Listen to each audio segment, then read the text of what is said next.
Welcome. Thanks, everyone. Welcome to the February 26, 2024 Winchester Select Board meeting. My name is Rich Mucci. I'm the chair of the Select Board. With me, Vice Chair Anthea Brady, members John Fallon, Michelle Pryor, Michael Betancourt, and Town Manager Beth Rudolph. We have a jam-packed agenda tonight, so we're going to jump right into it. I know some people are here for public hearings. Our executive session went over by a few minutes. We'll get to those in a second. But we're going to start. We'll start with public comment. If anyone's here for public comment, you can raise your hand. I'll recognize you, come up to the table, state your name and address, and you'll be given up to 3 minutes to deliver your public comment. Is anyone here for public comment? Come on up, sir.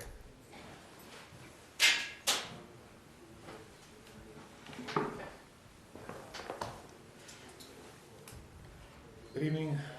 My name is Jeremy Elliott. I'm a resident of 247 Washington Street, and my vehicle is a resident of the Jinx parking lot. I recently submitted a petition for the town to allow overnight parking whenever there is not a snow emergency. Currently, the town is planning to add multifamily units with limited parking in already densely populated areas, so now would be a good time to decide whether our new residents are going to have access to on-street parking before they actually move in, unlike the rest of us. Tonight, I would like to comment on a related matter. First, the background. In a select board meeting on 27 November, there's at least 2 members of this board that determined that stricter enforcement of the overnight parking ban was needed. The conclusion was based off of off-topic opinions of 2 individuals that was supposed to be a public hearing about a no parking sign, and one of the 2 individuals was not even a town resident. Before making the conclusions, the select board members did not investigate the reasons for the historically low enforcement of the ban. They did not ask or allow for public comments, and did not consider the input of the Winchester Police Department regarding current enforcement policy before the chair instructed the town manager to have the chief of police increase enforcement. Less than 2 months later, the Winchester News published an article that stated that enforcement of the overnight parking ban had increased significantly versus previous years. Yet after personally reviewing the official parking data provided by the Winchester Police Department, I discovered this was only half true. Enforcement has only increased on a limited number of streets. The majority of the streets where cars can routinely be found parked overnight in Winchester have not been issued a single ticket all winter. According to the previously mentioned news article, the police can only enforce when residents complain, which has resulted in specifically targeting certain areas. Last week on February 21st, a federal judge in California District Court found that selective prosecution of sporadically enforced regulations was unconstitutional as it violated the Due Process Clause of the Fifth Amendment, which requires equal protection. This case, the United States versus Rundo and Bowman, concerns defendants of a far-right group that were charged with crimes for committing the same actions on the same day as a far-left group whose members were not charged. As a result of this selective enforcement, a motion to dismiss the case was granted. I respectfully contend that the current enforcement policy of the overnight parking ban is factually similar because the enforcement is not random but instead targets specific locations of the town while willfully ignoring the same violations on neighboring streets. In other words, the Winchester Police Department does not have the legal right to target specific streets regardless of the reason. Any legal enforcement of the overnight parking ban must be equal in nature, i.e. either very strict or statistically random, and the current situation is the extreme opposite. For example, every night during the winter season, vehicles have been parked on Nelson and Wesley streets. I know because I had to pass them every night to get the Jinx. Yet, on 27 November through January 11th, not a single ticket was issued on these 2 streets, while vehicles on the 2 neighboring streets of Webster and Hancock were issued a total of 55 tickets. And with the increased enforcement this winter season, I have estimated that less than 1 in 100 vehicles that are parked overnight in Winchester receives a parking ticket. To remedy the current situation, I would first strongly suggest that the Winchester Police Department temporarily but immediately halt the enforcement of the overnight parking ban until a legal enforcement policy can be implemented. Luckily, I come not only with problems but with solutions. During a discussion with a member of the Network of Social Justice recently, I discovered that Winchester had a similar issue a few years ago when certain local residents would call the police to report any person of color as suspicious. This prompted the police to dispatch a patrol car each time a person of color was walking the streets of Winchester in specific areas. Despite the police department's best intentions, this could have resulted in the town of Winchester being hit by a civil rights lawsuit. Luckily, the Network of Social Justice stepped in by counseling the police dispatch to ask a simple follow-up question to the suspicious person report: is there a public safety concern? As a result, the discriminatory practice of investigating each person of color as suspicious was eliminated. I respectfully request that we do the same for vehicles that are parked overnight. Specifically, if a resident complains about an overnight parking issue, the police should not enforce the overnight parking ban unless there is a clear public safety issue, such as a blocked driveway or obstructed roadway. This would eliminate any pretense that the enforcement policy is discriminatory and violates the Equal Protections Clause of the Constitution. A copy of my remarks tonight will be emailed to the members of the Select Board and the Town Manager. Thank you. Thank you. Anyone else here for public comment? All right, seeing no one, I will close public comment. We're going to go right into our licenses right now because I know it's past 7:40. We have our first license hearing is a transfer of ownership for Cafe 88. Is anyone here for that? Come on up. Will you just state your name for the record? Certainly. Good evening. My name is Attorney Russell Chin, 400 Hancock Street, Quincy, Massachusetts, here on behalf of the applicant, the 88 Cafe Chung LLC.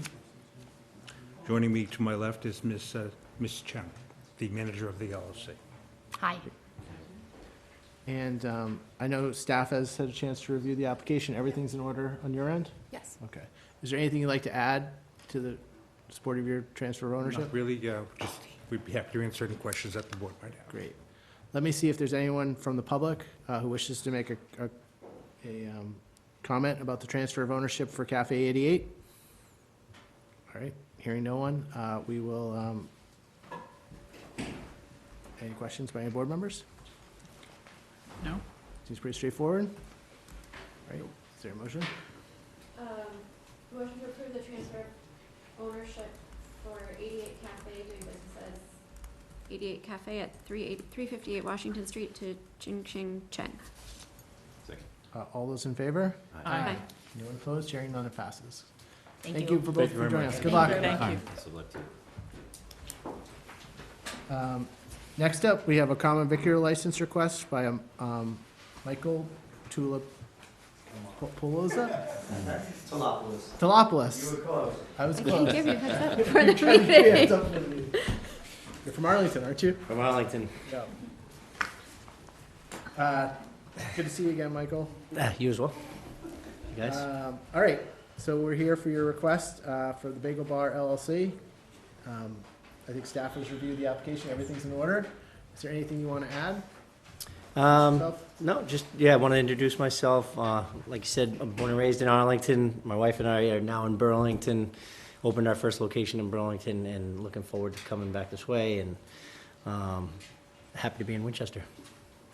Yeah. Any questions from any board members?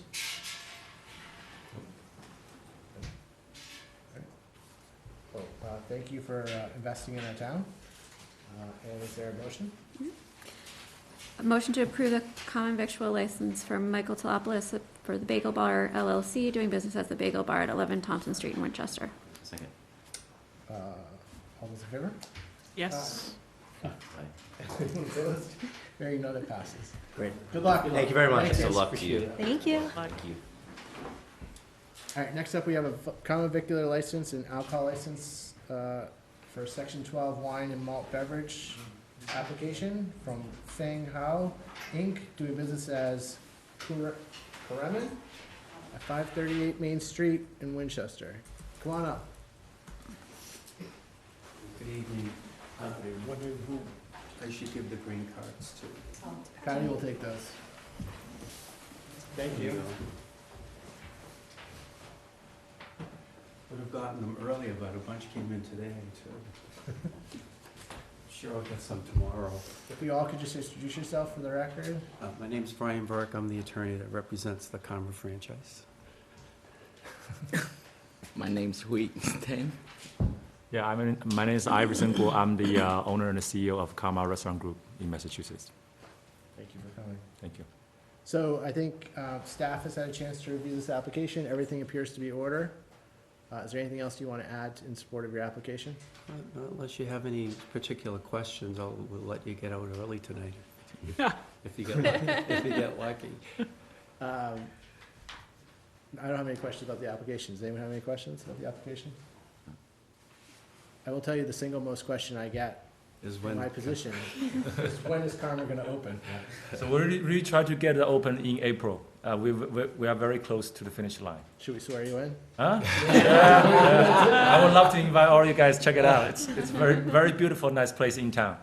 Yeah, we're putting a lot of thinking, a lot of creation on that. Especially one of the mirror on the wall that's created by the French designer. So it's very unique. Cool. Yeah, thank you. Well, you're on TV now, and it gets recorded. And it's available on YouTube forever. Yeah, it's a good time to marketing So ourselves. now we'll just direct everyone to this tape. Thank you. All right, any questions? I assume we all get jackets like that as well. Yeah, pretty soon you can see. You're probably gonna see the Patriot on this side too. That's great. All right, hearing no questions, is there a motion? A motion to approve the common victual license and alcohol license, section 12, wines and malt beverages for Feng Hao Inc., doing business as Koi Ramen at 538 Main Street in Winchester. Second. All those in favor? Aye. Anyone opposed? Hearing none, it passes. Wonderful. Good luck, we look Thank forward you to very much, seeing you. everyone. Yeah, we'll keep you Yes. posted. Thank you. Yes. You're all witnesses to that, too. Yes. All right, why don't we go back up, it's not 7:50 yet, so why don't we go back to acceptance of donations? Move that we accept with gratitude an EUC stabilization grant of $17,966.67 for the Recreation Department Kid Connection RAP EUC childcare license for the month of February. Second. All those in favor? Aye. Passes. Beth, do you want to go through your report? Sure. So first up, I have a appointment. So in accordance with section 4-2B of the town charter, I've made the following regular full-time appointment in the Department of Public Works of David Champa of Winchester to the building HVAC technician, and I respectfully requested the board vote to waive the customary 15-day appointment period. Great, any questions? Is there a motion? Move that we waive the 15-day waiting period to appoint David Champa to the DPW Buildings PT 14 HVAC. Second. All those in favor? Aye. So that's been, that position's been vacant for A long maybe time. 18 months, so certainly Great to something very, very happy to see going forward. So just a few updates on a couple different items. As we've talked over the past few months, we are ramping up the update to our town's housing production plan. We had a meeting of the advisory group last week.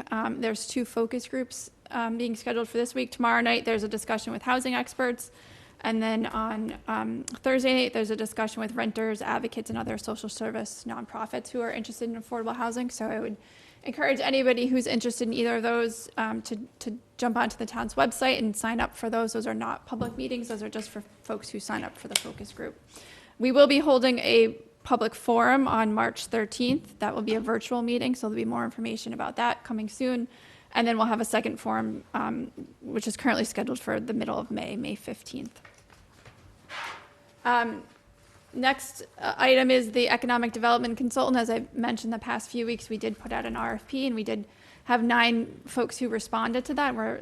We have a selection committee that's set up and is meeting tomorrow to review those and make a recommendation. We are well into our election season. Our town clerk's office is very busy, so we are ramping up for the March 5th presidential primary. Folks can vote in person this week here at Town Hall in the Winchester room. So Monday, or today, till 7 p.m., so I guess we're an hour late on that. But Tuesday, Wednesday, Thursday, and Friday this week, you can come in and vote in Town Hall from 8 to 4 p.m. I just wanted to let the board know on the outdoor dining applications that we did receive applications from First House Pub, China Sky, Black Horse Tavern, Lucia's, and Atavola. We'll be reviewing those. Staff is reviewing those currently, and we'll be making a recommendation for the board's meeting on March 11th. Lynch School groundbreaking ceremony is scheduled for March 22nd, Friday, March 22nd at 2:30 p.m. at the Lynch School site. Be representatives from the community as well as the Director of Administration and Operations for the Massachusetts School Building Authority. So certainly members of the board, hope you can join us, and members of the public as well. And then just a few other updates. I'm very pleased to announce that we have been selected again to participate in a municipal cybersecurity awareness grant program. This is the 3rd year the town has participated in that. It's a grant that's run through the state and helps us educate staff and work with our IT department on ways that we can educate our staff and how not to fall for phishing schemes and other cybersecurity issues. And then finally, I just wanted to mention, we've talked in the past about this $500,000 state earmark that we have to look at the installation of traffic calming improvements in the town center. So that work is ramping up, and we have a variety of stakeholder outreach events that we've scheduled. So first, we have a meeting scheduled with the Chamber of Commerce on March 6th, 8:30 in the morning. That's one of their regular scheduled meetings. So our engineering consultant from Tool will be there to give an update to the chamber. We are planning to have a booth at the town election on March 26th, where they'll come in and be able to answer any questions from the public. They'll have some images to show of what the potential layout could look like. And then we're going to be scheduling, these are just dates to be determined, but meetings with the downtown merchants, meetings with various boards and committees. We'll have a table at town meeting, a table at town day. And in the future, we'll have a virtual public meeting where we kind of invite really the whole community to come in and give us some feedback. So we're really at the very start of this, but we want it to be a very inclusive process, and we want to hear back from, this is obviously one of the bigger projects, if it moves forward to construction, that the town will undertake in the look and feel of our town center. So it's really something we want to get the public's feedback on. And then finally, I just wanted to mention, there's a memo in your packet from the DPW director about some National Grid work that's going to be happening. And given the mild winter that we've had to date, the director is planning to let them start early in March to do some gas main repairs on Cross Street. That work is necessary to complete before we move forward. Eversource moves forward with their paving of the road. And there's also some work to be completed on Dick Street and Church Street. And we want to get a jump on that kind of this March, April timeframe before we get into the graduation, Mother's Day, holiday season for our downtown businesses. So if you have any questions about that, I'm happy to relay them to the director, who's also here in the audience. So thank you. Thanks, Beth. Any questions for Beth on her report? All right, thank you, Beth. Moving on, it's past 7:50. We can go to our public hearing. So we have a public hearing tonight on the Church and Wildwood Street traffic hearing to install no parking here to corner signage from 69 Church Street to Wildwood. Who do we have? Matt, are you here for this? Come on up. Anyone else with you? All right. So we'll have a brief presentation from staff and then open it up to the public for comment.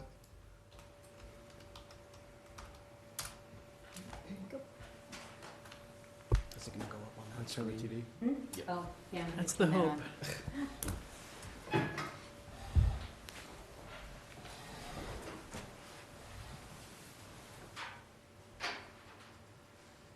If not, we'll watch a small There we one. go. Follow it all around. Squinting. Thank you for having me tonight. This is a follow-up on a request that was made by the traffic safety officer as part of the TRC to install to make permanent some temporary signs up at the intersection of Church Street and Wildwood Street. I'll just see if there we go. So this is the location that we're talking about, the intersection of Church Street, Wildwood Street, and Central Street. These signs were installed as a temporary basis when the Lake Street Bridge was closed over the summer, so probably roughly last June. And the idea was to assist with sight distance, because if you're coming down Wildwood Street in particular and you try and make a turn onto Church Street, it's a little bit difficult to see both sides. There is actually an existing no parking regulation on this side of the street. This is the side that we're talking about right now tonight, but there is an existing regulation on what would be the west side of the intersection. So these were the signs that were installed back in June and on a temporary basis. That just gives you a visual of what they looked like. They just said no parking, I think temporary per order of the police, and a request was made to make them permanent. This just gives you a sense of if you're looking by Wildwood Street, looking towards the town center off of Church Street, it gives you a sense of the area that we're talking about. Although it doesn't go all the way to Dick Street, it only goes to the first driveway, which I think is this is the first driveway, so it's just this area. That's really all I have. Board members have questions for Matt? Matt, do you know if the auto accidents are down since this has been done? I don't, Cited as a reason. yeah, I don't believe that there have been any reported crashes in the time period. I did ask the traffic safety officer, there had been 7 crashes in the previous 5 years, or probably 5 years, since 2018, he said.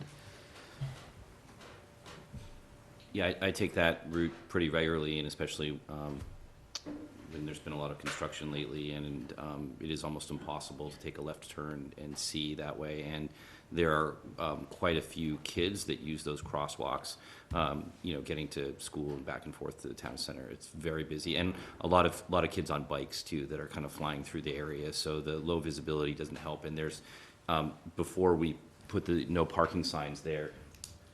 There was frequently a pretty large truck that would park there on the corner, really making the problem much worse. And so, I don't like having no parking signs, but I think this is a location that it makes sense, especially when we've been trying to reduce the overall length of crosswalks, in town, and that is a fairly long one. We did a bump out a little bit west of that, up the street, you can see, but it's one of our longer crosswalks, which is more dangerous, and so I would be concerned if we didn't maintain it in that location. Any other questions before I open it up to the public? All right. At this point, I would open the hearing up to the public. If anyone wanted to make a comment about the request, you can raise your hand. I'll recognize you. Come on up to the table, state your address and your name, and you can deliver a public comment up to 3 minutes. Does anyone want to be recognized on this topic? Come on up, sir. Come on up to the table, just so a microphone picks you up. So I'm Bill Ray, I live at 69 Church Street, and it is very difficult to get in and out of the driveways there when these cars are all lined up. And, So it's your driveway in the picture, right? yeah, so like tonight, there's someone in half my driveway. He's pulled up there and I can't get out. And then on the other side, they pull right up to that too, which is okay, but we can't see either way coming out of the driveway.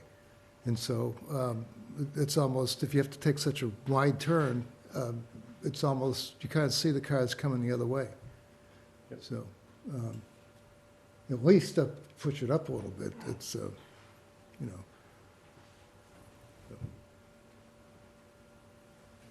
you're supportive of the request?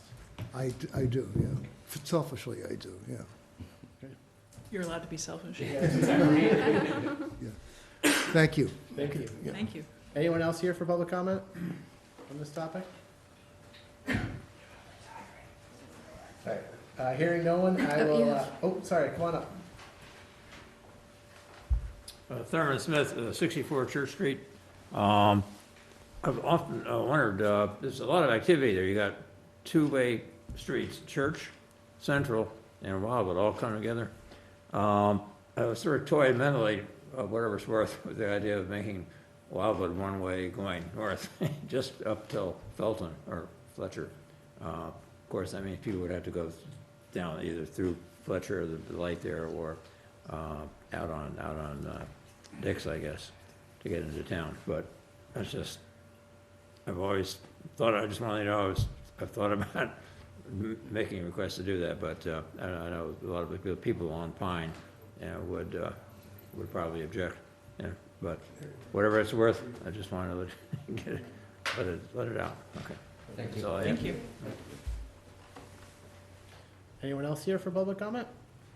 All right, hearing no one, I'll close public comment. Any discussion from board members? I share what Mike's said. I mean, I come down this way a lot, and since those signs have been installed, it's much easier to see in that intersection. Even tonight, I know Monday night's very busy at that church for the meetings they have there, but it's tough, especially at night. So this certainly helps a little bit. And it's not often we get, no parking proposals that don't have pushback from, because we hear a lot about the lack of parking in the town center. This is far enough away. I think we've all tried to take a left off Wildwood, and the fact that the homeowner would appreciate it, that, safety officers recommend it, and it hasn't seemingly been that disruptive. I think we would have perhaps heard from a few more neighbors, so.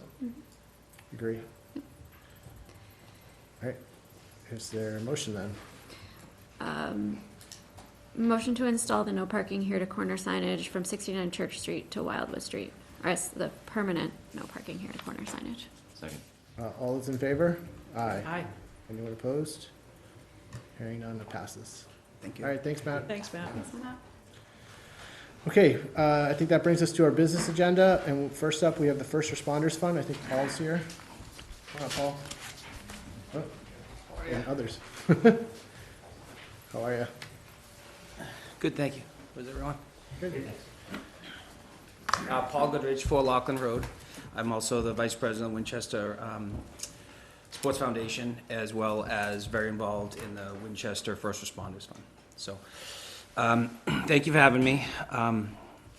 This winter, I met with Paul Manganero, who put on a boxing match, I believe about 7 years ago at this town hall, and I was lucky enough to be able to go to it. And I thought it was a very electric, awesome, fun night, raised a lot of money, I believe, for the Winchester Field Committee to do some projects in town. And so I met with Paul, and I said I'd like to duplicate it and try to bring that boxing match back to Moore Auditorium. I met with a few sponsors, talked with a few people in town, and I got a very overwhelming vote of confidence saying, please, we'd love to be involved, we'd love to sponsor. We think we could get a lot of people to the event. Paul Manganero introduced me to Al Valente, who's got a long career in boxing promotion, and introduced me to it. And Al and I have been going kind of back and forth on some of the ideas that we'd like to have. And one of the ideas is bringing the military academies to Moore Auditorium on Veterans Day weekend, November 9th, that Saturday night. Just speaking to the restaurants in town, the people that we could get and do pre-fight dinners, post-fight parties, sponsorship opportunities. We think it could be an unbelievable boost for the local economy, as well as raise a significant amount of money for local charities. And a few of the charities that would be the beneficiaries would be the Winchester First Responders Fund, a fund that was set up last year for police, fire, and nurses and doctors, as well as the Pat and Susan Gill Symposium, the Stop the Bleed Foundation, which gives continuing medical education for our EMTs, so they can learn the newest technologies on car accidents, as well as the Winchester Sports Foundation. And so it all kind of came together. I reached out to Mike, and he said, why don't we come in and just explain kind of our ideas to you guys, see what your thoughts were.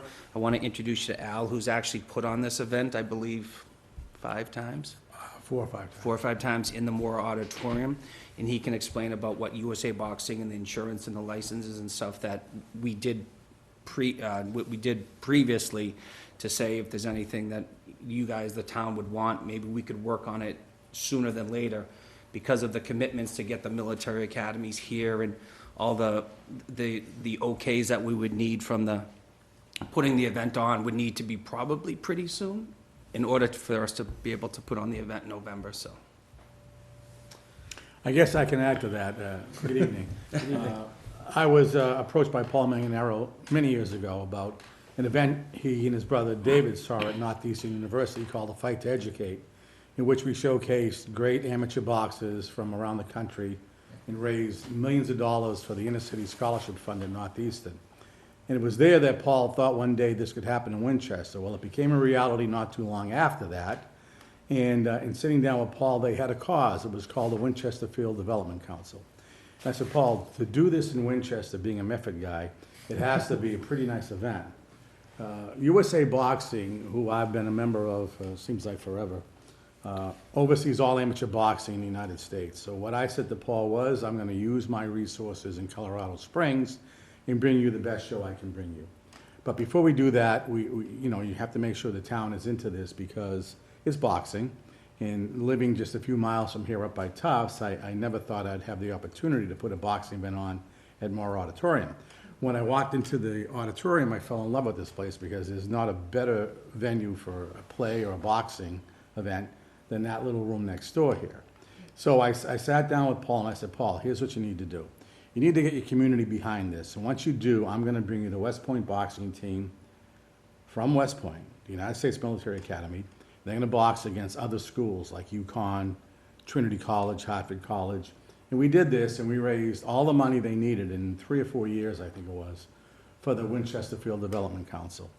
And in doing that, because I'm a local guy, I knew Filippo and I knew Mr. Cavino down at the Black Horse Tavern. So this became an all-inclusive event for Winchester. And it was primarily Winchester residents who attended the event, and they supported the event. And I bring with USA Boxing all the necessary liability insurance, all the necessary registered and certified officials. I bring the brand of the National Collegiate Boxing Association, which is the 4 academies, West Point, Coast Guard, Annapolis, and Air Force. But it's more centered around West Point because they're local, they're geographically correct, they drive in, they've got a great boxing program, and historically they win every national championship there is. There's a side note to this, and I'm leading up to it, I'm going to give it to you now. When I got involved the first year, there was a young boxer from Winchester whose name you may remember, Luca Botis. For those who don't know that name, I can tell you what happened. Luca was training at the Somerville Boxing Club. He was a gifted athlete here in Winchester. But little did I know what would happen. What would happen is the West Point coach said to me, that kid's pretty tough. Who is that kid? And lo and behold, Luca Botis has a journey that very few people, if ever, will achieve. Not only did he graduate Winchester High with honors, he got into the prep school at West Point, and he served his 4 years at West Point, got a great degree, and I'm proud to say he's one of yours. And he did it off the heels of this event.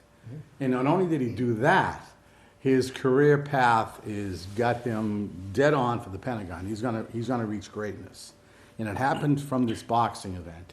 And I think what Paul's proposing here tonight is, again, another great cause. I look at these recipients of the charitable donations and the sponsors who will be here, and it's the upper crust of everything that this town is committed to. And for that, I can tell you, I know what I do in this building, and I keep everyone in this table first and foremost because I have to make sure the event comes off, it's run well, it's policed well, there are no problems, and it's a wholesome night of boxing entertainment with Olympic-style boxing rules. So this is not your run-of-the-mill, everyday, backroom boxing kind of event that you might be thinking of. If you've been to the last 3 or 4, they're sensational. It lights up the city, you get Filippo's involved, the Black Horse Tavern. The whole town is out, and Paul's done a great job. And I can tell you, we'll do the same thing on November 9th, and I look forward to doing it again. But if you have any questions into the infrastructure, if you weren't here for those events, I can tell you, we load in on Friday. It's a community involvement event with Nardone Electric sets up the lighting. We have all the necessary tables and chairs that we bring in from Peaks Entertainment. And ultimately, you get an incredible event here on Saturday, November 9th, that's always remembered by the locals. And that's exactly it, in a nutshell. And we immediately when we reached out, I believe someone's reaching out to the Black Horse Tavern there, but I talked to Jim O'Rourke at First House Pub. Lucia's and Altavola are thrilled to do a pre-fight dinner from 5 to 6:30, where people go and have like their meal and everything, and then walk over to the auditorium after. So we're really trying to incorporate everyone in town and give everyone, because I believe, Al, our numbers would be close to 400 individuals would be at this event, and that'd be 400 people having dinner pre-fight. So we're excited about that.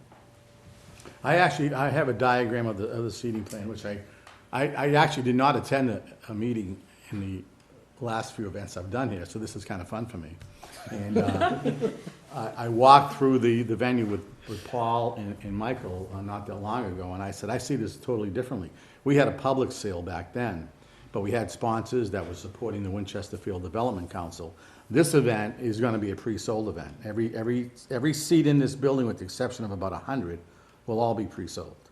So it's kind of a fascinating event, and hopefully it sets up to be something they could do on an annual basis, because the charitables that are receiving money, Winchester Sports Foundation, Winchester First Responders, Arlington First Responders, the National Collegiate Boxing Association, it's all there. It's all there, and it's a wonderful cause. So buy your tickets early. Well, I went to the last one, it was good, so. You were there? Yeah, so, and I know Luca, so I know Couldn't the write story. that story. No, It's a good story. Hemingway couldn't write that. Stephen King couldn't write that. My question to you is a couple things. One, obviously, any event, you put on at the auditorium, you need to work with our staff just to make sure, everyone's on board. I assume you've done that before, and Paul, you've done this event here before, so. Your staff is should be great, they safe. get it. Second question is, do we need to issue some type of special license from this board? What you will need to do, for my edification, USA Boxing and the Mass State Boxing Commission requires the most recent occupancy permit. That's all I need. Okay. Then we've done a manifest, and we'll have a police detail and ambulance on hand, and the rest of it is up to us to put the people in the seats. There won't be, we talked about most likely giving desserts, having some desserts, so there won't be a lot of food at the event. Everyone will be eat pre-fight. And then kind of very similar to what we did before, get maybe one of our local restaurants to sponsor the beer and wine sold at the event. So they'd obviously go through the proper channels for that and get the whatever the town needed for a liquor license or anything, so. May I ask a question? Do you have an actual date? Yeah, November 9th. November 9th? November 9th, that Saturday night is what we're shooting for. It's Veterans Day weekend. Yes, We it's thought- Veterans Day is on Monday. Yeah, we thought that'd be an exciting time and get the color guard here and really, and we actually just met with a West Point grad before we got here and he was very enthusiastic about, he says many West Point grads would love to come to this event and very excited about it, so. Great. Any questions by any board members? Sounds good. No, I just want to say thank you guys for putting this together and well in advance as well, so it helps work with our staff because it is a big event. I was at the last one as well. It was phenomenal, and my wife even enjoyed going a lot as well, which is pretty cool. It wasn't just a boxing event for a bunch of guys hanging out. It was like a big party. The fights were awesome, and it raised a ton of money for the Field Development Council, which then we put back into some of the programs, the lights at Manchester Field and some of the other fields that we serviced with new grass and new facilities, new mowers, things like that. So the money coming back to the community is substantial when you do an event like this. So it's a lot of fun. I do have one small ask of you, is if you could add in another group to your recipient list for your fundraising, especially that it's going to be a pre-sold event, is if you could add the ABC program in there as well. Absolutely. Yeah, and I ask because we get a lot of requests, and the ABC house and program in particular doesn't fit into a lot of our other funding sources, so we end up really wanting to help a lot, but not having the ability to do it. So if that's a way that you could... You got my commitment on that. Okay, thank you very much, I appreciate it. Great. So the last question I have again is if you can put that occupancy permit together soon, because USA Boxing requires you apply for sanctions. So I'd ask you to work with, and we can, Jen Caffarella in our office. Yeah, it's a simple Advertise. document. It can Yep. be texted or emailed to Paul, and I'll get a hold of it, and we'll put all the paperwork together. Jen so would be we the point of secure the contact date. for all this. She deals with all the events there. And Great. So thank you. Thank you. Thank you for your time. All right, thank you. Good luck. See you at the fights. Thanks, guys. From boxing to water and sewer rate discussion. Thanks for You guys gonna, I don't like the way that you guys gonna follow that one up, Bob? Maybe we could box and decide which rate we're gonna do. Well, I don't know.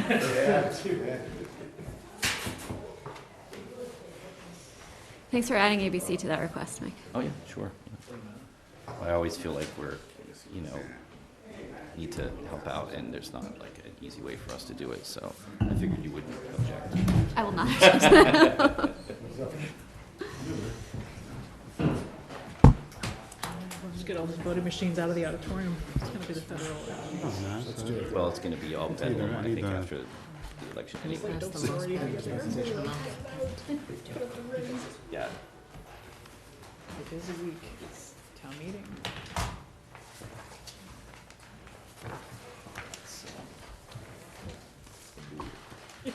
All right, well, thank you all for coming back in.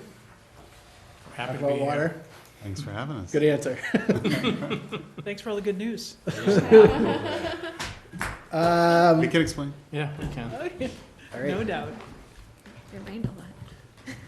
You want us, who's starting for us? Sure. You wanna start off? Sure. Good evening, everyone. Matt Abrahams, Abrahams Group. Here to talk about water sewer. We are specifically focused on rates now for FY25, which is the upcoming fiscal year. And as we typically do with the select board, we talk about the state of water and sewer, but we also talk about some options for we'll call it a recommended rate plan. One that presumably would go before town meeting. But even though we're going to look at multiple years here, the focus should remain on just FY25 because that's the rate that would be set for this upcoming fiscal year. So we have a few slides for you this evening, and I plan to just go through those. And feel free to stop and ask questions as we do. FY24 in review. FY24 is the current fiscal year. For this fiscal year, this board supported a rate plan with water and sewer rate increase of 6.5% for the current fiscal year. So if we go back a year ago, that was the rate increase that this board supported for FY24, and that was ultimately approved by town meeting just a few months later. As part of the plan, because we do present 5 years, 6.5% in the first year, FY24, but that was followed by 6.5% annually for the years subsequent to that. So 5 total years of 6.5% increases. That's what we were focused on a year ago at this time. We were before you just a few months ago, and we showed you a slight change to the rate plan that increased the outlying years from 6.5 to 6.75% annually. So just a slight uptick. And that had a lot to do with the down revenue year. We are currently in a year that has down revenues. We covered that last time. The main reason there is because outdoor water usage was way down this past year because we just had a really wet summer. So that was the main reason for the slight tweak. Now, things have changed a little bit since then, and we'll talk about that momentarily. Mark, can we get an exhibit? I think this would be helpful.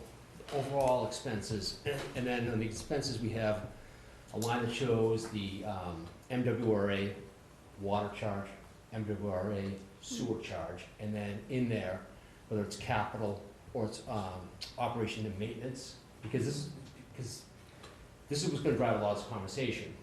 And pictorially, that would be good to see as a percentage of overall expense, what's driving that. Because I think maybe that's it. There's a spreadsheet in here with a lot of columns. We're not going to see it tonight, hopefully, because you can't read it. But pictorially, it would be a lot easier. Yeah, so actually we have a slide for you this evening that has that a little bit, not quite at the level that you just described, but close. So Stay tuned. We will show you that in a second, and then we can provide additional information if you need it. Perfect. Okay. Thanks for coming back. A little bit. All right, so where we are in the calendar, we're not done with FY24, but at this point, we are fairly comfortable with where we think FY24 will end up. There's not much variation in how the billings go from here to the end of the fiscal year because you're well outside of the season that people would water outdoors. So there's not a lot of variation in usage from here on out in FY24. So we can pretty comfortably project where FY24 will end up. We already talked about how the consumption is way down. We have the user charges revenue $450,000 less than what we had in the rate study last year. So that gives you a sense of how down it is because we're always conservative with that number too. So $450,000 less. We are looking at a projected deficit of just over $1 million, $1.1 million for the current fiscal year. That's a large number. Now, the water sewer fund had retained earnings last certified over 1.9 million, which is a nice number. But in order to help with that deficit, that goes down to 1.27 million, which is about 9% of the budget, and that doesn't even factor in FY25. Because the way that the certification actually works is if you need additional retained earnings to balance FY25, that next certification will be down even further. So based on where we think 25 will be, we're looking at a retained earnings balance somewhere in the $200,000 to $300,000 range of the next certification. And that is way down from the 1.9 we just talked about. So there are two reasons for that. One is the down revenue year. Here's the second reason. The MWRA assessment. So the preliminaries just came out about a week ago, maybe 2 weeks ago. And the way that we look at it, there's the total assessments. Most communities only care about the total assessments. Winchester cares about a specific breakdown between O&M and capital because of the Chapter 110 tax levy and the impact that it has. So we always look for that O&M and capital breakdown. Keep in mind as we talk about this, that the O&M portion is 100% on the water sewer revenues. Water and sewer revenues pay for 100% of the O&M assessment, and water sewer revenues only pay for about 13.5% of the capital assessment. So if you see the O&M assessment go way up, that has a bigger impact on rates than if the capital assessment were to go way up. The water assessment, down about 13.5% from last year. We were expecting that. The reason why is because the water assessment is fairly easy to project year over year. It's a one-year look, so we knew what the water usage was that would drive that. So we were comfortable with that. The sewer assessment is much more difficult to project. It's a 3-year look, and it also has other factors in there that are tough to quantify and predict. We thought it would be somewhere in a small increase area. It ended up being much larger than that. So the sewer total assessment went up 11.2% last year. So with that going up as high as it did, it was also a down revenue year this year. That's kind of a perfect storm, so to speak. But the O&M piece went up $357,000 or 19% over last year. That was a much larger number than we were anticipating. That's just, Mark, can I ask a question? yeah. So, in this letter it says, in the towns told that O&M assessments have been impacted, this is a question of the MWRA last year, by higher chemical and utility costs. Interestingly, they go on to say, MWRA indicated that the increases in the past 2 years are due to the MWRA's use of new sewer meters.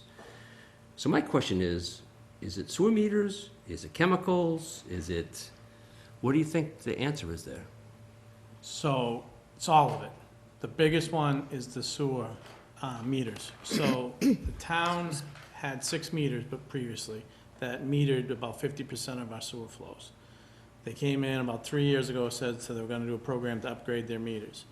They never notified the town that they upgraded the meters, but not only did they upgrade the meters, now they went from 6 meters to 9 meters, now they're metering 75% of the flow. So before they were estimating the flow, now they're getting 75% of the flow is now actual flow rate. So that increased our flow from what they were estimating. And since it's a 3-year average, the way they do sewer, Right. you know, it's been hitting us for the last 2 years. We'll have 1 more year, and then it should plateau off. Wait, say that again, that last part? Yeah, why would it plateau? Yeah. It won't go. It's not gonna. Because you've had 2 years where they're measuring the flow rates at a higher rate. So you've had the 2 years of that, and then you had 1 year where they're estimating those flow rates were lower. Now, once we get our 3rd year of the higher sewer flows, they should now your average won't be going up anymore. The baseline will Like establish. that should catch up, Okay. that 3-year period should catch up, so to speak. Yes. That I get. So, we really only kind of learned of this change within the past week or so. Exactly. Yeah, 8 so days we ago. are setting up a meeting with The meter change? the meter change, right? So when we got our assessment, it was up so high, we made a call to MWA to ask why is it up even higher than what, you know, like the chemical costs and everything were, and that's what they came back with. Right. So we're gonna set up a meeting with Weston Sampson and our DPW and MWA to really understand that a little bit more and make sure that, you know, anything we can do to bring that down. And what's Weston Sampson's role in this? Like what role do they play? Just that there are consultant who has vast knowledge of our source system and our And our I&I flows. program, and they work with MWA and a lot of other. So are they they gonna have be to able set up to, meetings. sorry, are they going to be able to kind of, you know, audit or check that the MWRA is actually charging what the flow, what we estimate our system should flow at? We will find that out. I mean, they're doing our I&I studies where they measure our flows. So we finished the west side. We'll be doing a big project on the east side where most of our issues with inflow is on our sewer. So Yeah. once we talk to Weston Sampson, we'll be able to. But I mean, it seems like the MWRA just says, this is what your rate, you know, this is the number, right? And is there any way for us to check that number and say, yeah, they're right? Like, I get my water bill, I check the meter, I know what, Right, well. yeah, you guys are right. We can check meters now, knowing that they just changed all their meters and added 3 more. I mean, we're just talking with them today because we don't have information on the new 3 additional meters they put in, so. And by location, are they because I know nothing about sewer meters, right? By location, Come on, are you they not in my wheelhouse? Strange. Are they in expected locations? Like, is that something that, or that Weston and Sampson would take a look at? There's 3 additional meters. Are they in sort of reasonable places, or? That's what we'll be asking Weston and Sampson, yeah. We don't They'll know yet. exactly, yeah. We've done a lot of studies on it, so they'll be able to answer a lot of those questions for us. And I guess I'd wonder, so we have a long list for your meeting, but if they've added, now it's 75% of the flow, is that where they stop? Do they go to 90%? Do they go to 80%? Like, we're gonna throw them everywhere we can. So I'm kind of like with Rich, are the meters calibrated that we agree that they're measuring correctly? And if they're at 75% of the flow, is their goal to get to 90? I don't know the answer to that. Yeah. I mean, that'd be, because then I think the plateau notion is, well, we're gonna just install a new meter every 2 years, we're gonna have as much of your, square mileage covered. This won't plateau at some point, right? Or, it'll be a while before we actually see. Right, and one thing too about this past year is that even though we got a lot of rain, so we sold a lot less water, but we get a lot more inflow into the sewer system during heavy rains. So a lot of people are putting their some pumps into the sewer. We're paying for all that flow. A lot of, we have a lot of I&I projects going on to reduce how much inflow we get through the groundwater. So, even though we weren't selling, it's a perfect storm of not selling much water and getting a lot of water into the sewer. Okay. Yeah, thank you. Sorry to interrupt you. No, this is a good discussion. Yeah. This is the main point, so it makes We sense to call talk it the about. double whammy. So we gotta do the Sundance, is that what you're telling me? Yeah. Not by me. Average year would be nice. We haven't had one. We talked about that No last happy time. medium. Yeah, we talked about the last time you were here, it was extreme. The last 3 years have been extreme. True. And then the COVID year was extremely Droughts. dry. That wasn't that long ago. Yep, okay, so I'll just run through the rest of this slide real quick. For the capital plan, we always look at capital. We have capital outlay, which is generally funded out of retained earnings of about $350,000 starting FY '26. Multiple things for that up through FY '29, which is the last year of the 5-year look that we do. For other projects, about $28 million for water, sewer, and stormwater, which equals about $6.3 million in additional debt starting in FY '26. So that's debt that's not currently on the books. But as you mentioned earlier, the Chapter 110 does play into that. So water and sewer revenues only cover about 13.5% of that debt hit. So looking forward, FY '25 to '29, we're looking at large annual deficits, starting with $1 million in FY '25. That's with no rate action, and going all the way up to $3 million by the end of that look. So those are some pretty large deficits coming up with no action. And also, we talked about retained earnings. It can technically cover the FY '25 deficit. I wouldn't recommend not doing that and having no rate action, but technically that it could cover it. And also a strong need to address rates, but I think that's pretty clear at this point. So next slide is the pie graph that shows the expenses. We have both dollars and percentages here for you. I'll just highlight what's what. So this top area over here, the 20%, which is about $2.75 million, that's just regular operating expenses for the water and sewer fund. That does not include anything related to the MWRA, but it's everything else operating. That's this blue section over here. The orange section right here, this is your MWRA O&M portion, $3.1 million, 22%. I don't have that broken out as water and sewer, but I actually have that information right here. I wrote it down. So water is $925,000 on the O&M this year, and sewer is $2.2 million. That's about a 29%, 71%. 29%, 71% split. The gray is the capital assessment for MWRA. That's $4.3 million at 31% of the budget. That split is $1.1 million for water, and sewer is $3.2 million. That's about a 26%, 74% split. The total, if you just look at total, water is $2 million, sewer is $5.4 million. That's a 27%, 73% split. So sewer is heavier in terms of its impact, way heavier. So besides the MWA, we also have this over here is the, excuse me, MS4, $150,000, 1%. Right here is existing debt service. We call it, the town calls it local debt service. So that's really any debt that's not tied to the MWRA that's already on the books.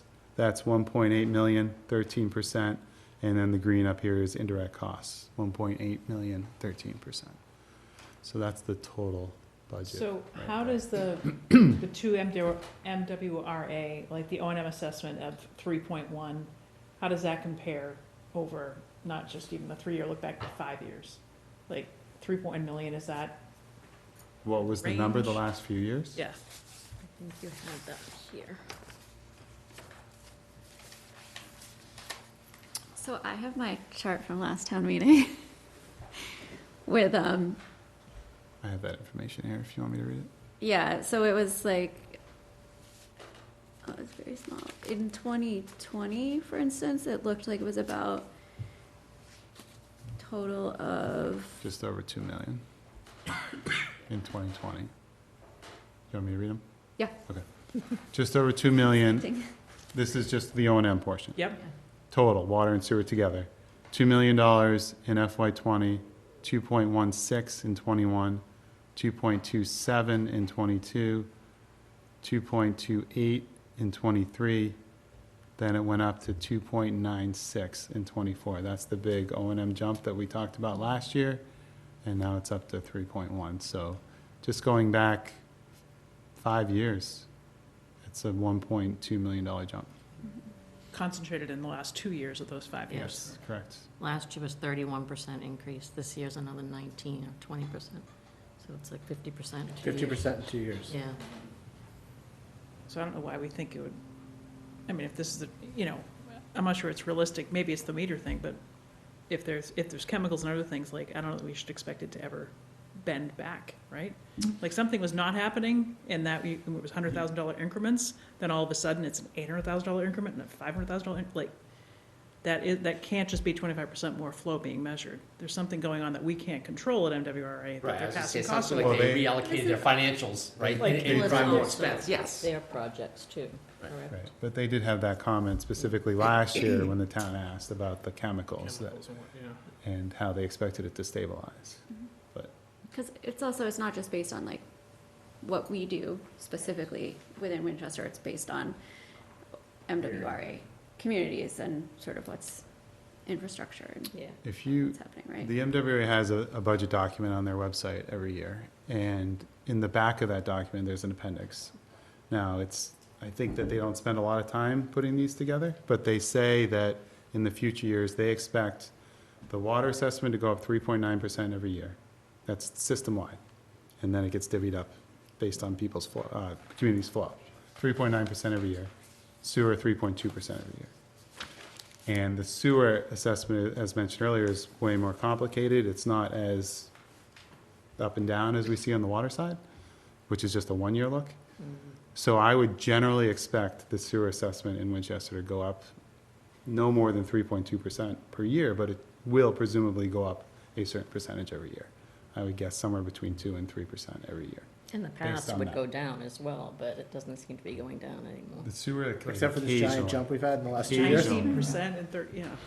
I guess, So- whatever. How do you go from a That's- 30% that's a year over year and a long-term. 19% year over year to like, oh, 3.4? Like, what, I mean, And I what are they gonna stop doing that suddenly it comes back by that dramatic a rate? Well, we can ask them that too in the call, part of the discussion. So your water assessment over the last 5 years, 4.1% increase on average over the last 5 years. Same with your sewer, 4.1%. That's the total assessment. But we already talked about how the O&M, it's the breakdown of the O&M and the capital which really impacts the rates. So for water, if you go back even further, last 10 years, 6.2% increase. Sewer, 3.5% total assessment.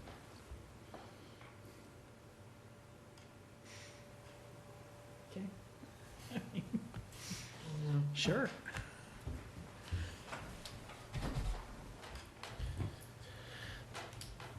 All right.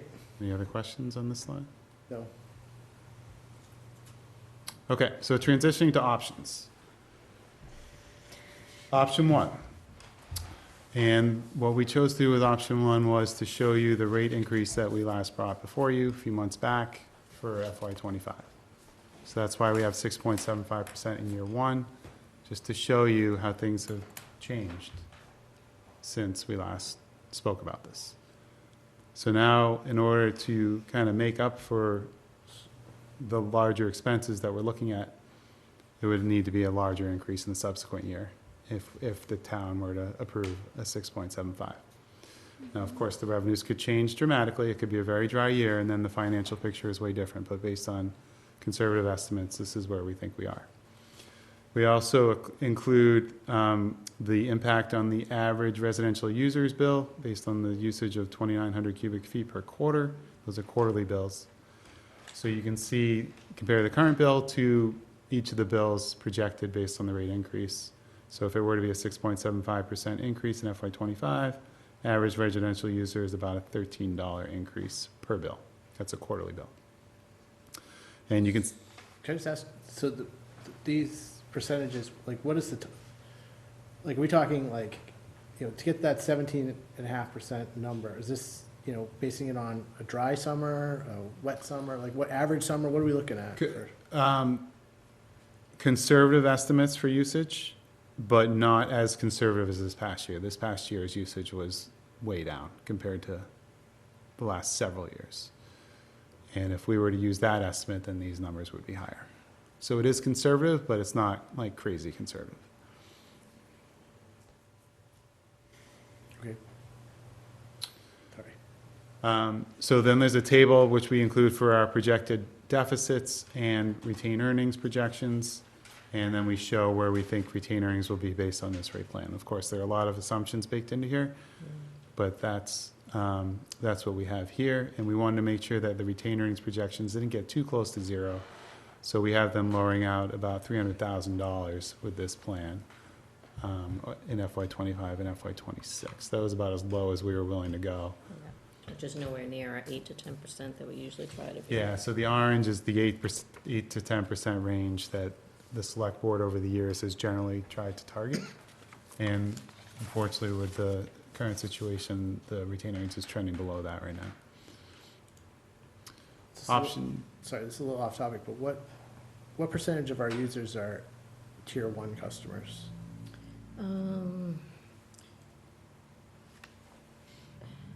We use the average residential user's bill of 29. So that's the average, but I'm not sure exactly how many are in the first tier alone, but we can find out. I don't know off the top of my head. We did look at that at one point. It would take me a while to find Yeah, that I know, me information. too. First tier only, yeah. Option 2 is presented more of a, I call it a level plan, but it's not completely level. But more to maybe avoid some of the spikes, as we'll call them, with rates.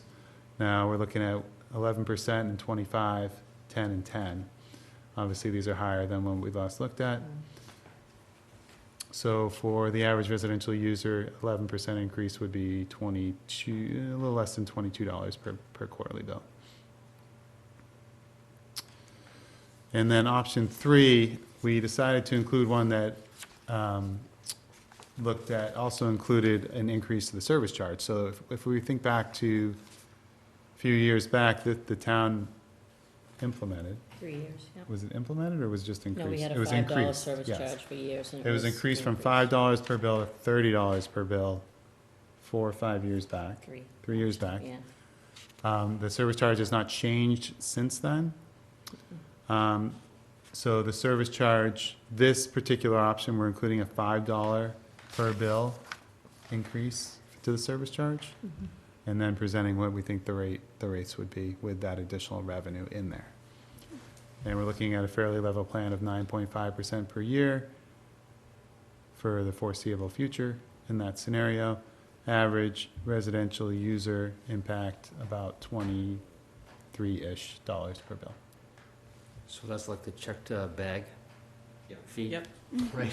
The $5, Hold on. or if you register ahead of time. Well, you know, another way to look at it is that, you know, the department has costs. These costs are incurred regardless of what happens. So Yeah. it's a way to recover that. You know, meters need to be read, Yep. bills need to be collected. And whether- that's how we whether people- derived it, was administrative fees. We looked at all the administrative fees and, Yep. and that's where we got to Fixed $30. costs. Yeah, And those costs are there whether people use water or not. So, right. you know, there is justification for having a charge like that. It was a joke. Yeah. Okay. I don't know you well enough. Matt's a serious guy. Water guy's serious.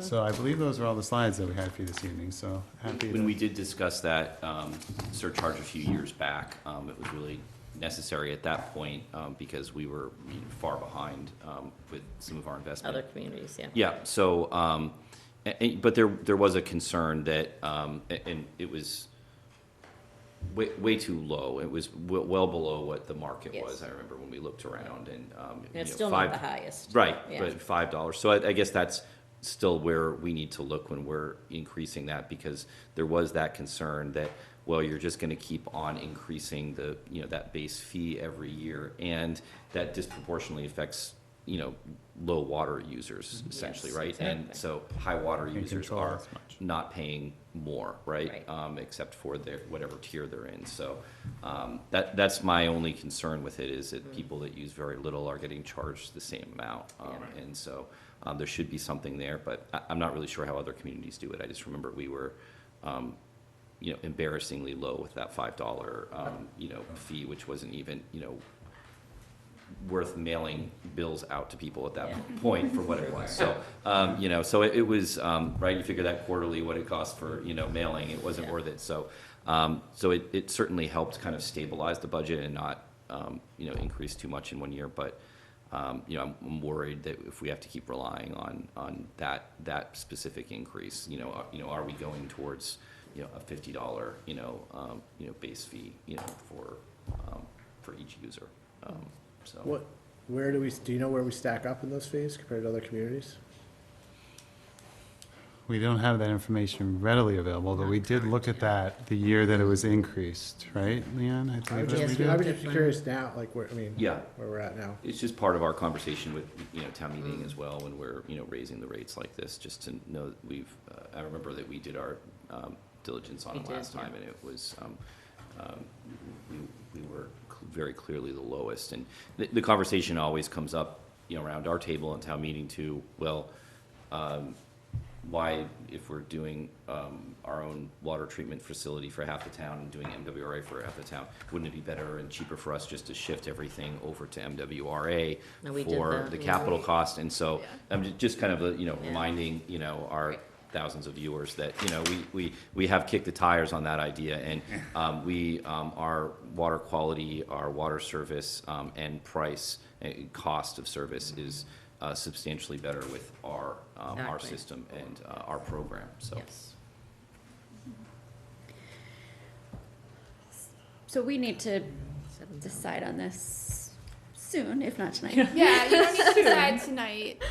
You'll vote the motions on March 25th, so that would be the night we need to decide, and we need to technically have a hearing, which we can post for the next meeting, but Yeah, I we have guess to have a public hearing on water rates. the first question is, we presented 3 options, there's infinite number of options. Is there something that we didn't present that the board would like to see? Yeah, let us know.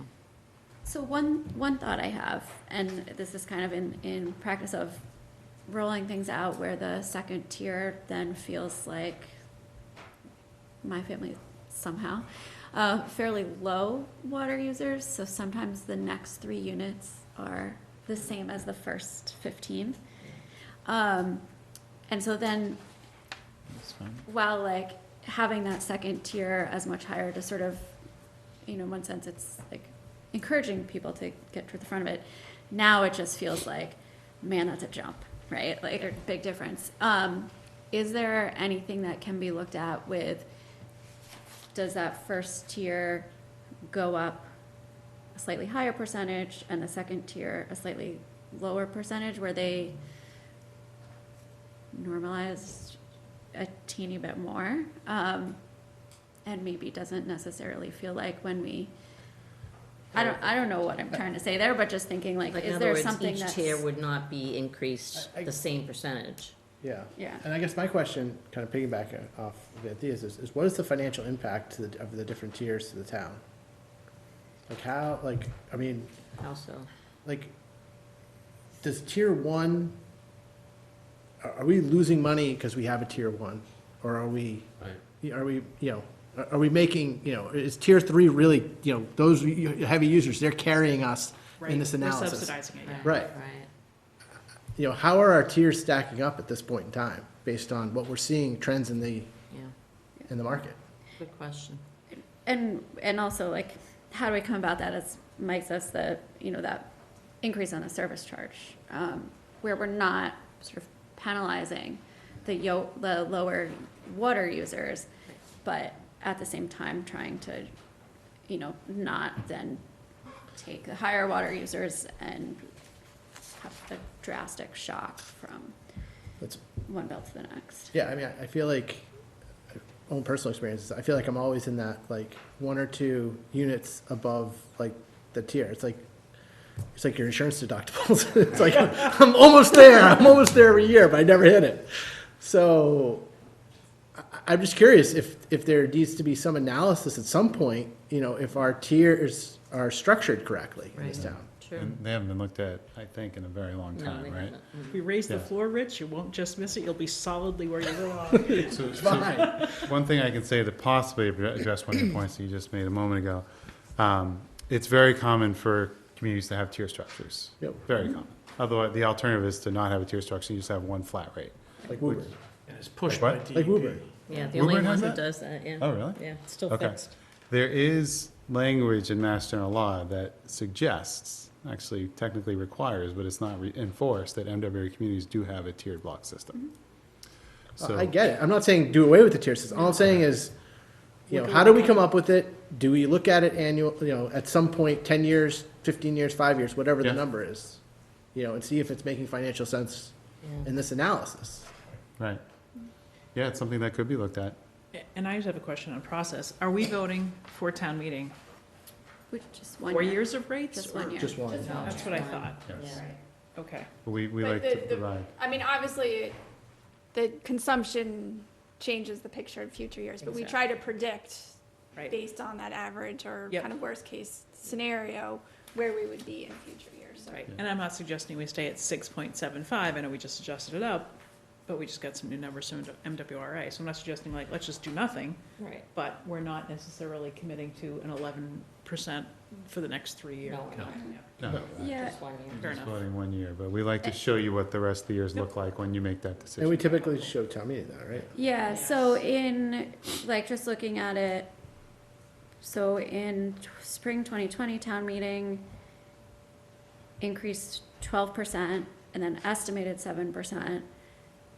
And then actually, I think it's a dry year, right? Then it was 3% that was voted. The next year, estimated for the following year 3, and it was 3.5% voted the following year. Estimated 6.5 was 6.5. So we've been like very spot on with the estimates. To the extent that I would worry, we said 6.5%, and then we're so spot on with that estimate that we say 17. Like, Yeah. that seems That's- like we don't yeah. want to make that Right. a big of a jump 2 years from now. And I mean, I think past boards have wanted to have a more predictable, Right. like, so people could assume it's gonna go up, but not like drastically up. Yes. And then down, increase, but not as much the next year. But, we have a lot of capital investment through, it's almost, $30 million that's going in the next several years. So, Yeah. I think. I mean, we have the South Reservoir Dam, which is. Yep. projects, We're yeah. estimating, I Right. think, a $6 million. Yeah. So it's, it's somewhat the market conditions and, obviously the climate, but also we're investing in the system that's, really been needing it for a while. So I think people don't see Chapter 110 and how we charge as, really a kind of a separate, override in a way on residents. So it is another tax that kind of slips in the back door. So Yep. it's important for us to remind the community that this is a capital investment as much as it is just paying for water service. And we're So, very fortunate to Yep. have Chapter 110. yeah.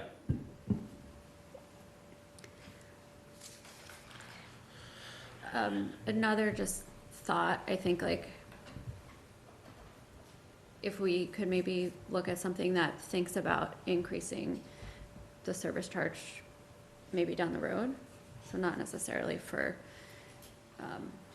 this decision now for, Springtown meeting, but is it next year, a year from now, 2 years from now, where, 3 years from now, where it makes sense, to increase that a bit?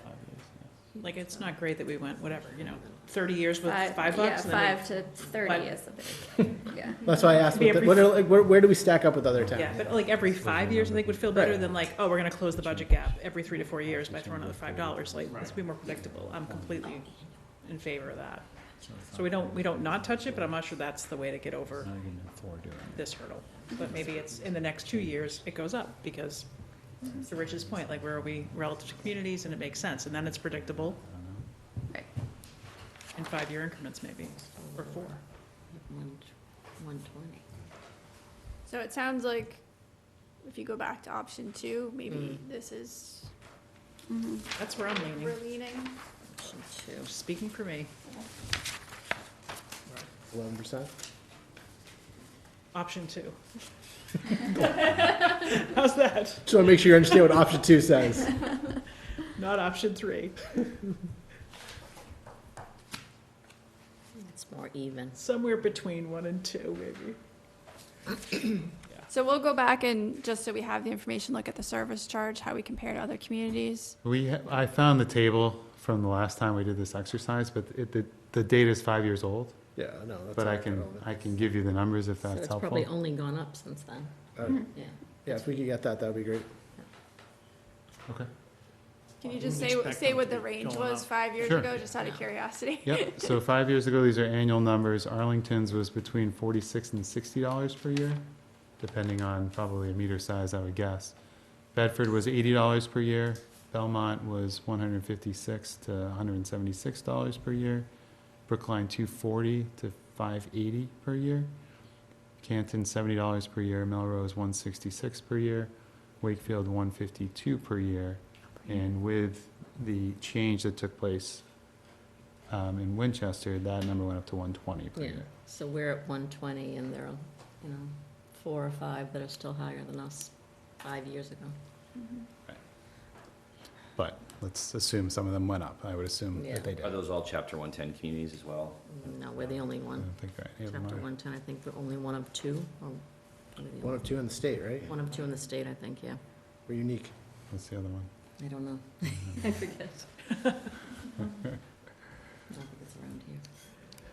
But anyway, good point about, like we had someone call the other day, and it was an elderly couple, and I think their water bill was not even $30, and they were paying $30 as well. Right. Yep. So I get it, we understand what you're saying. Just the indirects alone comes up to like $257 per account a year. So we're still well below that. And that's just the indirects, never Right. mind the administrative that we Right. figured out. Right. But anyway. Okay. Well, we appreciate all of you coming in tonight and sharing your knowledge. Before you leave, there's one member of this foursome that we will not be seeing again, and he's been an integral part of this community for 37 years, and that's Gibbo, James Gibbons. Jimmy's been, steadfast in the DPW department for a long time, 37 years. Our water sewer operations manager has done an exceptional job in this town. He's going to be missed. His institutional knowledge, if you could leave your brain at the door, we'd appreciate that, and make the job a lot easier for, the unfortunate soul that has to fill your shoes next time. But, in seriousness, I speak, I think, for all of us, and I'll give people an opportunity. It's thank you for all you've done for the people of Winchester. Thank you for your service to the town. It's immeasurable. and you'll be missed, and we wish you all the best in your retirement. We do have an official citation.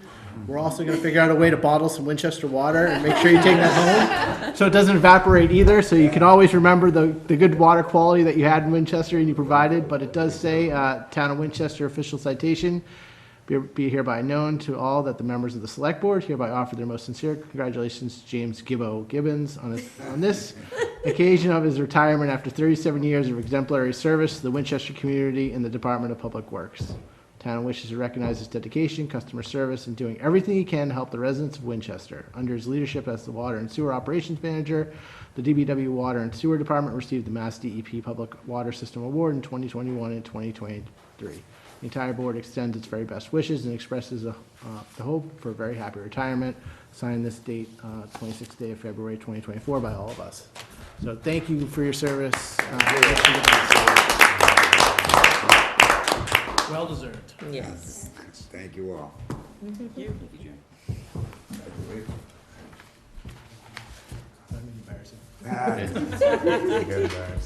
Thought you'd catch you off guard. Yeah. All right. Thank you very much. Thank you. Thank you. We'll take that up again. Yeah, let us know if you need to see anything else in the meantime. Thanks, Leanne. You're welcome. You no choice. John's volunteered to get the water samples. Yes. We'll get 'em. All right, thanks, you guys. Go check with the reservoir, John. Thank you. Out to my kids. Thank you. Thank you all. See you. Good luck. All right. We are at the MBTA station renovation temporary easements portion of our meeting. So this has to do with two projects in town. Just the one, I'm sorry, the train station project, which is, seems to be moving along. If you've seen, there's been some giant trailers around town delivering walls and cement precast, so it seems like they're making good progress on the south side. As they said, that should be open in July. But their temporary easements to do work expire on March 1st. So I know council has, been in touch with the MBTA, and we have some drafts out there. And Beth, I don't know if you want to fill in the rest of where Sure. we're going with So this. the current temporary easements that we have include portions of the Aboriginal lot, the Waterfield lot, portions of Waterfield Road itself, Laraway Road, and then portions of the Quill Rotary. What the T has indicated to us is they expect to complete work in the southern end of the station in July, and then complete work in the northern half of the station in November. So the document as drafted extends the temporary easements in the Aboriginal lot and the Waterfield lot through August 1st, and then extends the rest of the easements, Waterfield Road, Laraway Road, and the Quill Rotary through the end of November. And so these are drafts that are, working drafts at this point. The MBTA is still commenting, but, are you looking for some authorization from us, Beth? Correct. Yeah, so I think the vote tonight would be to authorize the easements with such changes as may be negotiated by the town manager. Reasonable changes, obviously, if they're substantial, we'll back to the board. Is there any discussion on that? Any questions? Is everyone comfortable with that? I mean, Beth, so, they expect to be done in July, so we're saying August 1st for sort of Waterfield and South. Nothing precludes them from using Laraway to move if they need additional staging and storage. Right. They still have Yeah, access Laraway to will go through. Right. Quill Rotary and, Yeah, okay. right. They'll be able to use that through the entire duration of construction. And we're saying November 30, and I suppose if they needed to go sometime into December, that we come back and do a different one. Yep, yep. Correct. Makes sense to me. Everyone okay with that? Absolutely. So if there's a motion, Move to extend the temporary easement agreement executed on June 14th, 2021 by and between the town and the MBTA, whereby the town granted certain temporary easements to the MBTA to facilitate certain improvements relating to the Winchester commuter rail station through July 31st, 2024 and November 30th, 2024 respectively, as set forth in the agreement for extension, and authorize the town manager to sign the agreement for extension in substantially the form as presented, with necessary amendments resulting from negotiations with MBTA. It's gonna be one of the longest motions you've ever read. I almost got it as. She spent all WRA, day I was still creating in that the motion. water. Preparing. She's prepared. Exactly. You That's get your a moment to second shine. for Mike. I was like, wait, you're done yet? Mike seconded it. All in favor? Aye. Anyone opposed? Hearing none, it passes. Okay, keep us updated, Beth, on how that goes. All right, we reached the portion of our meeting where we kind of have some standing items. I don't know, are there any updates on any capital planning discussions or projects or anything? No, just question is, engineering for Mystic, do we have those? Yep, quotes so we back? got the bids back in, and I believe they're organizing the designer selection committee to review those bids and then select somebody to move forward. Yep. So most of that, then we're back in the street. And we're, based on the board's vote at the last meeting, we're working towards putting the RFP together for the high school gym floor as well. And I think we'll have capital planning in before we vote the motions. Typically, they come in and just talk about what they have on for spring town meeting. And I know for the high school gym, so thank you, John, for the Mystic update. We got a note, I got copied on a note today from EFPBC that EFPBC was looking to jointly sponsor the gym. I don't know if we wanted to discuss that, at the next meeting. So they met today at 6, and they voted to unanimously co-sponsor the article, if we thought that would be helpful. I don't see why it wouldn't be helpful. Right, Yeah, okay, so if we wanted to I don't know if we need to take that official position here, but I think it would be helpful as well. It's similar to how we kind of did Lynch Solar. We did a lot of meetings and conversation with them, so, okay.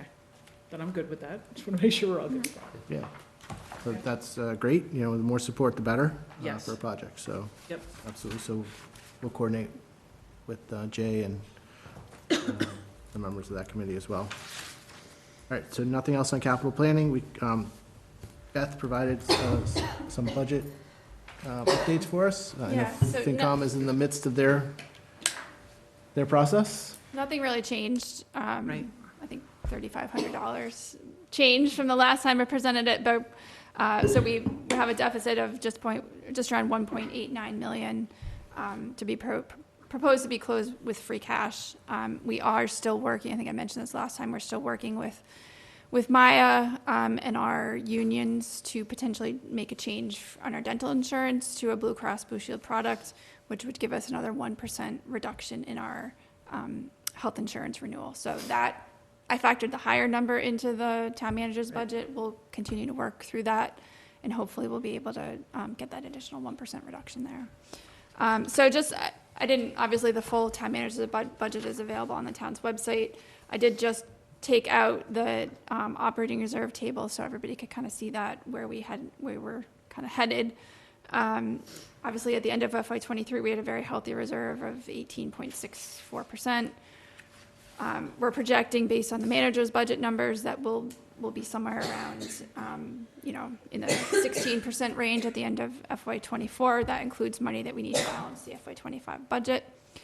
The real drop starts as we get into FY25, and these are the operating reserve numbers, but as we kind of talked about previously, it's a big number to close the FY25 budget based on our current projections, right? There's, obviously a few things that could shift, but we're estimating somewhere between, around 4 million plus or minus to close the 25 budget, which is a big number. So I think we need to start having some kind of conversations about where we're headed over the next couple of fiscal years with the operating budget. When the original override was done for FY20, I believe the estimate was that it would last 3 years. We've stretched it now to 5 years, so I think we need to start having that conversation about the next operating override. Makes sense. Any questions or comments on the? It's just a question on process. I know in the FY19 override for 20, and I know, we hear a lot about the state of the town committee, like back in 2000, there was all that, or the facts committee. Was that a vote of the select board to do that, or a vote of town meeting, or do we want to just even message that in the spring, right? Like, who would we convene to look at that operating override, whether it's, the 25, 26, it's coming, it's on the near horizon. I'm just curious how previous groups, maybe it's a Mike and Beth and everybody else question, how would those groups come together? I'm sure they've come together various ways, but what's maybe the quickest way to done? I think it started from the select board, and Lance was chair at that time and knew that we were heading into an override at that point and said, let's pull together a FinCom. I think there were some initial meetings, and then we established a larger group, and that's, I think what helped get us to a recommendation. Yep, So. okay. So it starts here. starts here. Makes sense. But to your point, and hearing Beth, Right. it's getting to the point where if that's the path we want to head down, actually, all of you want to head down, Right. you need to do. And whether it's, you know, You need to, you know. Beth's you- presentation at town meeting or select board's presentation at town meeting, but it presents that story, and the budget will be more final and whatever that gap is, right? Whether Maya comes in, FinCom does some things, it grows, it shrinks, the deficit doesn't get any healthier, not by. The trend is Yes. for a larger deficit, yeah. Yeah, the gap's growing.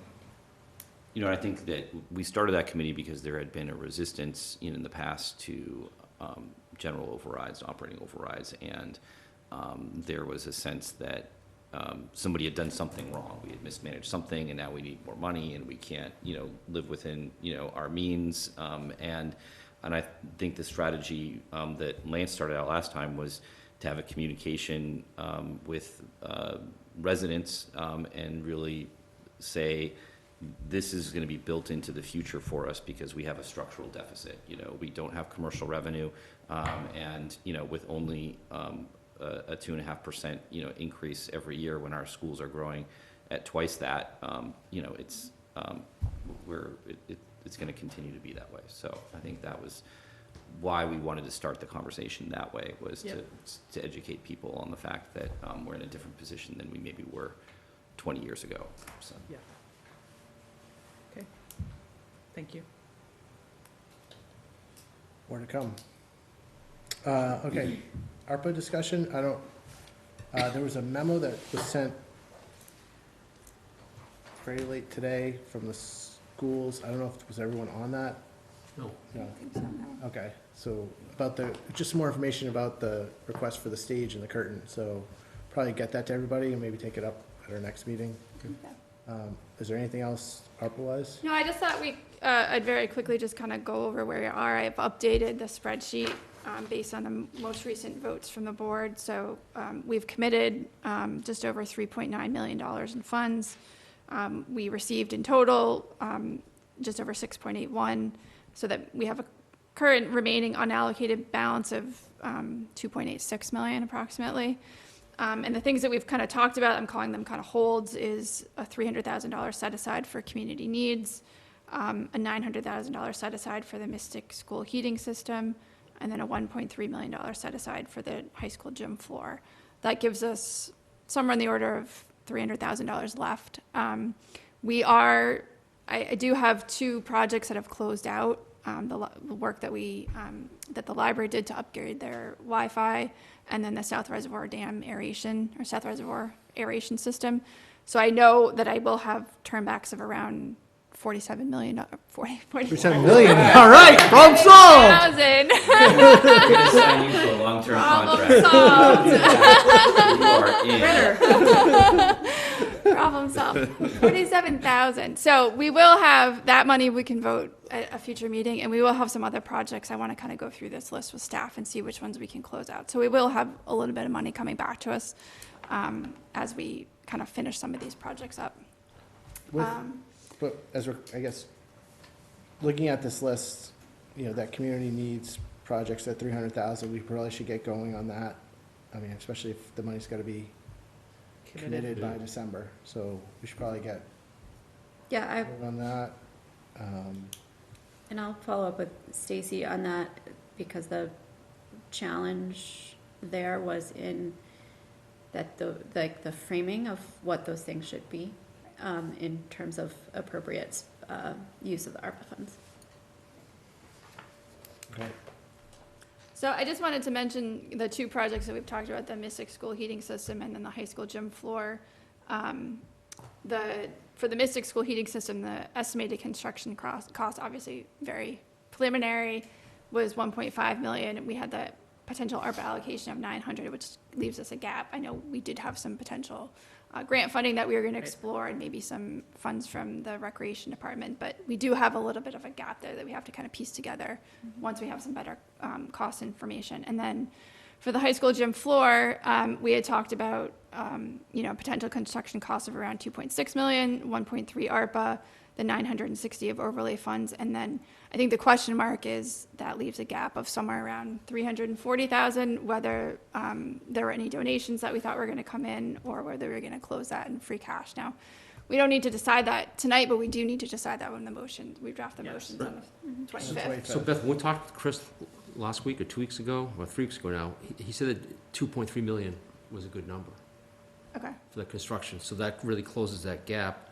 And then if we were to get some donations, I think that would cover that. My question for you is, at town meeting, do we ask for their authority to appropriate the overlay funds Yes. to designate So to when the we high get to school? when we get to Right. the Yes. articles, that's, Right, okay. yeah, yep. So by the 25th of March, we need to have that finalized. And I know there's, work being done to see what's out there and stuff. So hopefully we'll have a better update on March 11th for everyone on the gym floor project. Mystic School, I know we're just getting going on engineering, but we have no planned action for Springtown meeting on that. So that would, Correct. so it's either Do ARPA. do we need to, if we have a potential gap, or is there just not time enough to know? Well, we won't have a better construction number. And I think the question is kind of the timing of the grants is a little up in the air. So, yeah, I mean, I think we have to kind of decide whether we want to kind of roll the dice and see if we can pull it together with some of the grant funding that's out there, or, we try to fill it all with, that would probably close out all of our ARPA money if we tried to fill that gap with ARPA money. I think for a practical matter, it's very unlikely that we would get to do that heating system this summer. It just seems like the window's closing, our ability to do contingency planning for the different users, the tenant, and so forth, it's just not gonna be in the cards. Yeah, If I we think can't the meet the question that mandate. I want to know from the engineer is whether, if we could do the abatement work this summer, whether they could do some sort of phased occupied construction into the fall before the Right. heating system. That's, I think, the first question we have to figure out when we get the designer on board. And there could be, with Morocco School, we were very, there were a lot of supply chain delays that delayed the electrical work there. So we could have a similar problem here that we need to kind of flush that out a little bit. And so I talked to Pete, and I asked Pete, I said, Pete, can you give some thought to, well, if we have the same heating system, the existing heating system next November, what is our plan to get through the winter? Because that's probably the most likely scenario at this juncture.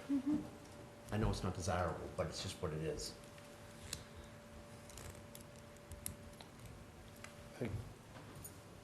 I guess let's see what the next couple weeks bring.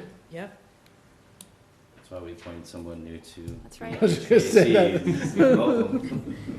Set up a pot right there in the basement. There's your puzzle. Just on the hot side of the building. You can't leave. Plenty of job security in this building right here for you. Crawl through some ducks. All right, anything else on ARPA?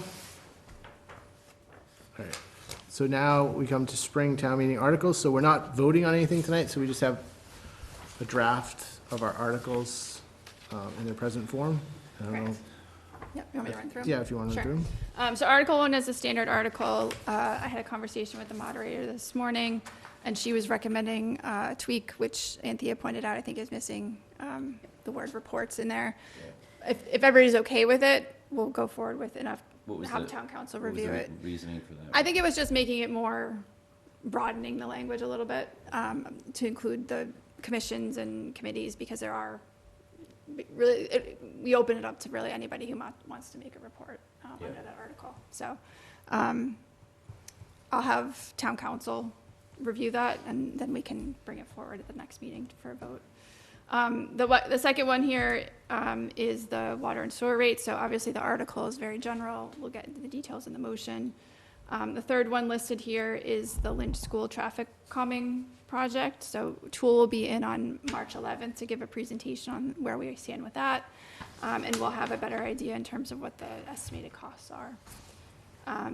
The Capital Planning Committee has proposed to co-sponsor that Lynch School traffic article. The fourth article listed here is the Community Preservation Act. So this is the general form that town council gave me that was from the Community Preservation Committee's website that they recommend communities use. The fifth one listed here, and I think this is one we need to maybe have a little bit of a conversation about, is the high school gym floor. So as you had mentioned, John, this includes the use of overlay money. When we had originally been talking about this, we were thinking about maybe some borrowing, but I think that's kind of off the table. So my recommendation would be to remove the borrowing language from this, if that is okay with everybody. I don't think we need it, right? No. Yeah. No. So we'll adjust that for the next meeting. The sixth one, which is a revised one that was provided at table tonight, is with respect to easements that we need for the installation of the culverts under the MBTA tracks behind the Morocco School for our flood mitigation project. And then the last article is the rescinding of the borrowing authorization that we did in the fall for the large solar project that we ended up needing. And is that the only authorization that we're rescinding? It is, yeah. That will probably be consent agenda? I know in the fall it was. Yeah, yeah. Okay. So I'll take the borrowing authorization out. I'll have town council review Article 1, but other than that, I think these are the form that we'll bring to you at your next meeting to vote unless I hear anything else.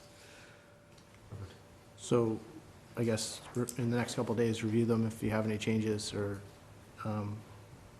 let staff know so that we can process those. Yep. In the Community Preservation Act, we're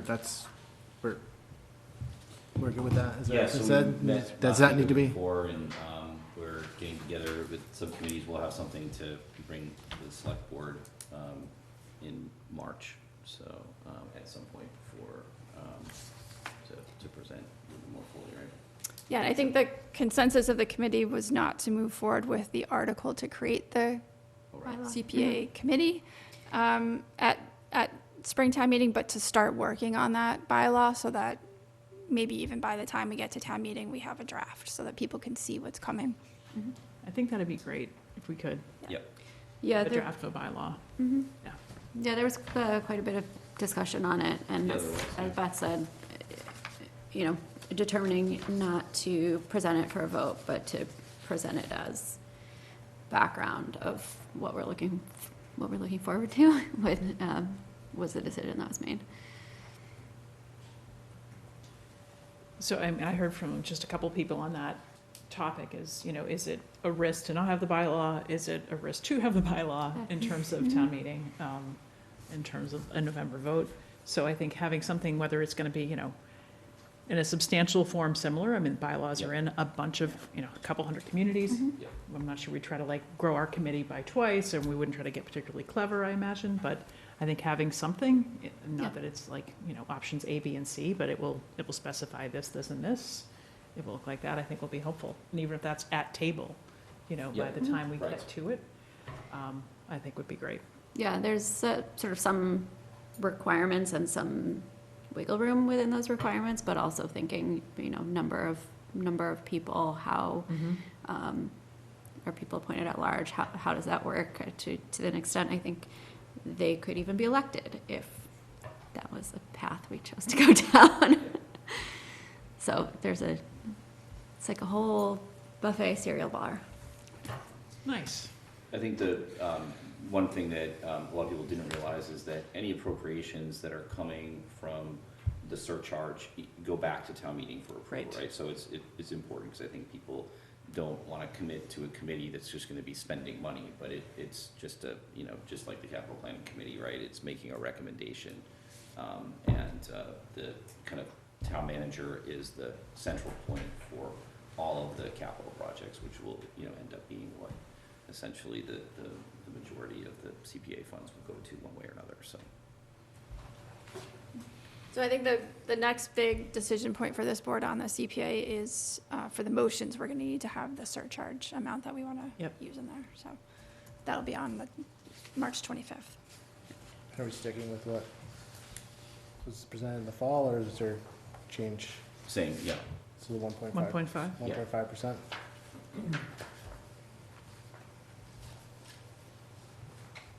Okay. Anything else on the CP, I mean, well, first of all, anything else on Springtown meeting articles? No? Anything else on the CPA? All right. That just leaves us with our consent agenda. Do we have to do this? What's this? What's this? It was in my What's mailbox, this morning. This is one of those things that I didn't quite didn't have a chance to ask Mary Ellen, because it's, early voting. But it's something that has to be done. So it's, you know how they had to vote for the police details at the elections last year? I guess you have to do the same thing. It's easy enough. All right. Do you want to make a motion? Mm-hmm. Any discussion about it? Make a motion. You'll want one more anyway. Move that we allow for the assignment of the proper number of police details to secure the safety of voters, poll workers, and staff at elections, the security of the transfer of election materials and ballots for the town of Winchester. Said assignment list of Winchester police officers will be issued by the police chief to the town clerk not less than 20 days before said election. All those in favor? Aye. Aye. Anyone opposed? Passes. And now we're left with our consent agenda, Yep, on it. which has our town day approval on here, I think. Yep, Everything's on town day. everything. Road race, Road race, everything. The Cultural District. summer art. The Griffin, which I will say, if anyone's watching and you were at the Griffin on Monday, I apologize, we brought our children, but the photography exhibit of presidents is really excellent. Is I it? went there on Highly Monday as recommend well. going to see that. I'm gonna stop by on my lunch break tomorrow. Don't bring hungry kids, but it's great. It's very cool. Is there a motion for the consent Move agenda? that we approve the consent agenda as posted for Monday, February 26, 2024. Second. All those in favor? Aye. Passes unanimously. All right, I think that's everything. Thank you, WinCam. Thanks, everyone. Just a motion to adjourn. Motion to adjourn? All those in favor? Aye. Great. Thank you, WinCam. Have a great night.